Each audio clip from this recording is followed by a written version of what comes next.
जीवितहानी झाली नाही, उलटलेली क्रेन हटवण्याचं काम सुरू असल्याची माहिती ही समोर आलेली आहे। मुंबईतून ही मोठी बातमी सध्या आपण पाहतोय, त्याची दृश्य समोर आलेली आहेत। मुंबईत मेट्रोच्या कामादरम्यान पुन्हा एकदा एक अपघात झालेला आहे। बीकेसी मध्ये मेट्रो साइटवर क्रेन कोसळल्याची उलटल्याची घटना ही सध्या समोर येते। पहाटे 4 वाजता बीम घसरून खाली पडला, तर बीम उचलण्यासाठी वापरण्यात येणारी क्रेन ही उलटलेली आहे। सुदैवाने या घटनेत कुठली जीवितहानी झाली नाहीये।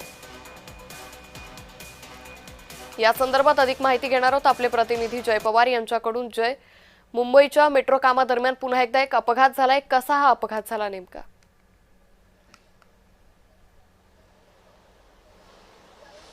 निश्चितच MMRDAच्या अंतर्गत खरं तर अनेक ठिकाणी मेट्रोचं काम जे आहे ते सुरू आहे आणि याच पद्धतीचं वांद्रे कुर्ला कॉम्प्लेक्समध्ये सुद्धा काम जे आहे ते सुरू असल्याचं पाहायला मिळत होतं। मात्र पहाटे 4च्या सुमारास खरं तर या ठिकाणी क्रेन जी आहे ती ही कोसळची घटना या ठिकाणी घडल्याची पाहायला मिळते। आपण सध्या त्या घटनास्थळी आहोत। आपण पाहू शकता की या साईटवर खरं तर कामाच्या दरम्यान ही क्रेन जी आहे ते उलटलीचा पाहायला मिळते। त्या खरं तर एकूणच या ठिकाणी गर्डर जे आहे ते बसवण्याचं काम हे खरं तर सुरू असल्याचं पाहायला मिळत होतं। मात्र त्या कामादरम्यानच पहाटे जे आहे ही क्रेन जी आहे ती या ठिकाणी उलटल्याची पाहायला मिळते।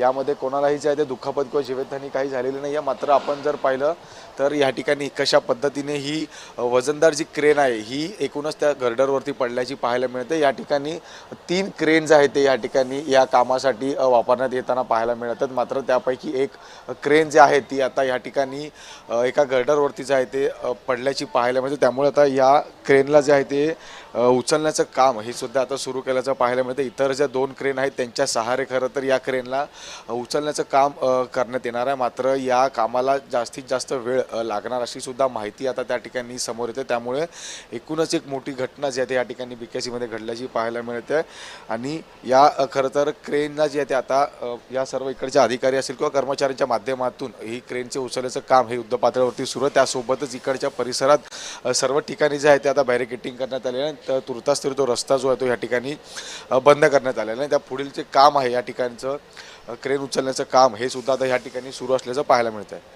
निश्चित जय, मात्र आता यानंतर असा अपघात होऊ नये यासाठी कशा पद्धतीने उपाययोजना केल्या जातात आणि हे क्रेन हटवण्याचं काम साधारण किती वाजेपर्यंत सुरू होईल?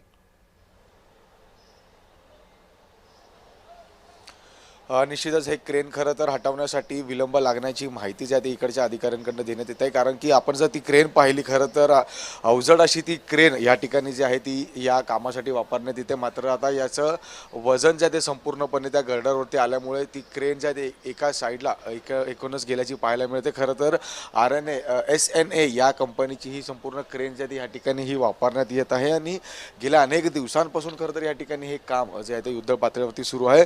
मुंबईकर प्रवासामध्ये गती मिळावी यासाठी आता अनेक प्रकल्प जे आहेत हे मुंबईमध्ये राबवण्यात येते आहेत आणि याचपैकी बीकेसीतील मेट्रोचा हा प्रकल्प आहे आणि या ठिकाणी सुद्धा आपण जर पाहिलं तर अनेक मोठमोठे या ठिकाणी गर्डर जे आहे ते लावण्यात आलेले आहेत आणि या गर्डरच्या वरून खरं तर मेट्रोचं काम हे जे आहे ते संपूर्णपणे सुरू आणि या ठिकाणी अनेक कर्मचारी सुद्धा या ठठी पाहायला मिळतात आणि यांच्या माध्यमातून खरं तर त्यामुळे एकंदरीतच या सगळ्या संदर्भातले अपडेट आम्ही तुमच्याकडून घेत राहू। तुर्तास धन्यवाद आपण दिलेल्या सविस्तर माहितीसाठी।